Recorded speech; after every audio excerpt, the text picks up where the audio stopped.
মন্ত্রিপরিষদ কর্তৃক অনুমোদিত একটি ভাষণ তাকে দিতে হলো। সো আমরা যদি এতটুকু স্বাধীনতা মাননীয় স্পিকার রাষ্ট্রপতিকে দিতে না পারি, তাহলে আর আমরা কোন ভারসাম্যের কথা বলছি?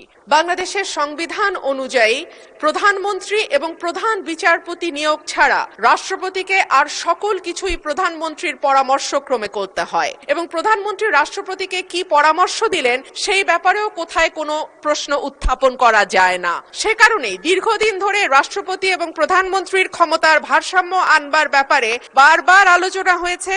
সরকারি দল, বিরোধী দল, 24-এর অভ্যুত্থানের আগে পরে সকল সময় বলা হয়েছে যে রাষ্ট্রপতি এবং প্রধানমন্ত্রীর ক্ষমতার ভারসাম্য আনা হোক।